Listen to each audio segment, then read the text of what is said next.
Hello বন্ধুরা, সকলকে জানাই হ্যাপি নিউ ইয়ার।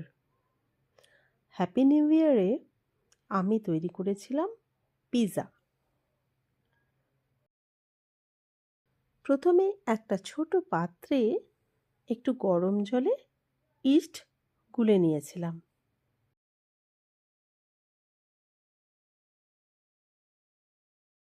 ইস্টটা ভিজিয়ে রাখার মধ্যিখানে একটা বড় গামলায় নিয়ে নিলাম অনেকটা পরিমাণ ময়দা।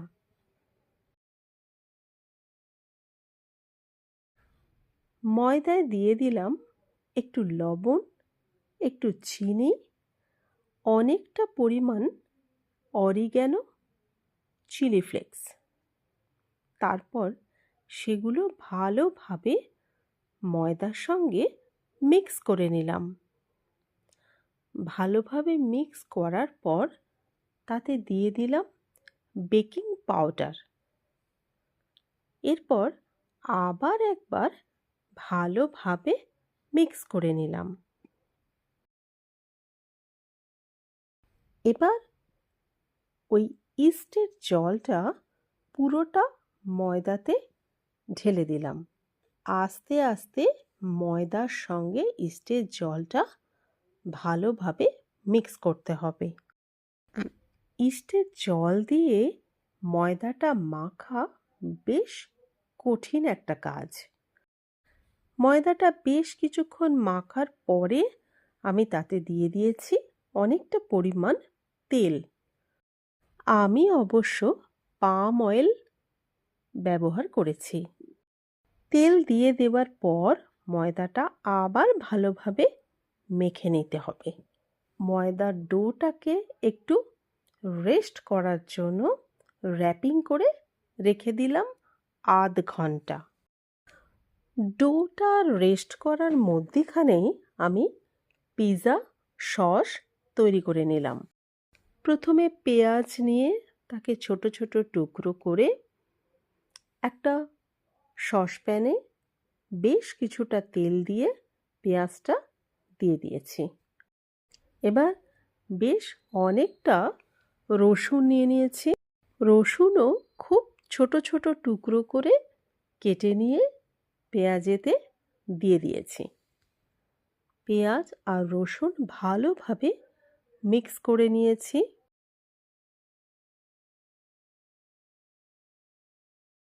অনেকটা পরিমাণ টমেটো ছোট ছোট করে কেটে নিয়েছি, সেটাও পেঁয়াজ রসুনের মধ্যে দিয়ে দিয়েছি।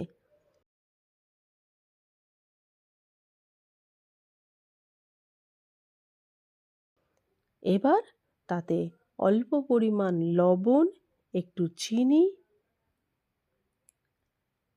অরিগ্যানো, চিলি ফ্লেক্স দিয়ে ভালোভাবে নেড়ে নিয়েছি।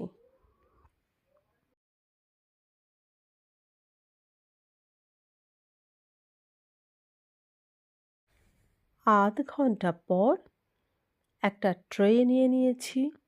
ট্রেয়ের ওপর একটা বেকড পেপার পেতে নিয়েছি। একটু আটা ছড়িয়ে দিয়েছি ওপর থেকে।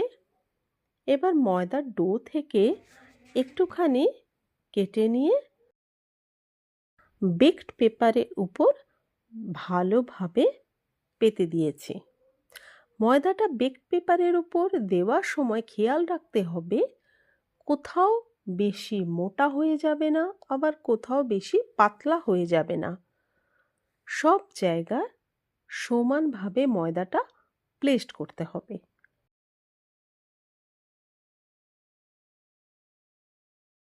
ময়দা আমার ভালোভাবে প্লেসড করা হয়ে গেছে। এবার ছোট করে কেটে রাখা বেল পেপার, ক্যাপসিকাম এবং পনিরের টুকরো পিৎজার উপর প্রথমে দিয়ে দিয়েছি।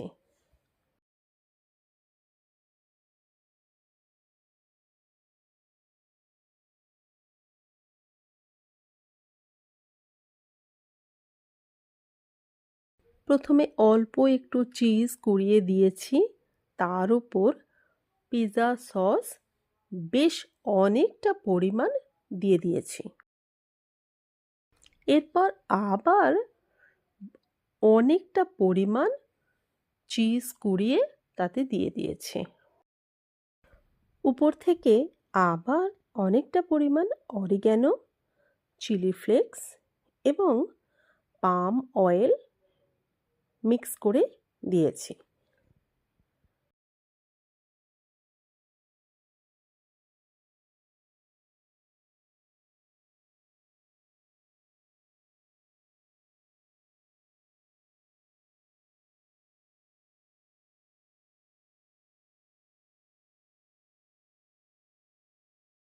এবার মাইক্রোওভেনে 180 ডিগ্রি টেম্পারেচারে 10 থেকে 15 মিনিট পিৎজাটা আমার তৈরি হবে। পিৎজা আমার তৈরি হয়ে গেছে। দেখতেই পাচ্ছেন খুব সুন্দর পিৎজা আমার তৈরি হয়েছে এবং আমি দুটো রকমের পিৎজা তৈরি করেছিলাম। দুটো পিৎজাই দেখতে খুব সুন্দর হয়েছিল এবং খেতে আরও ভালো হয়েছিল।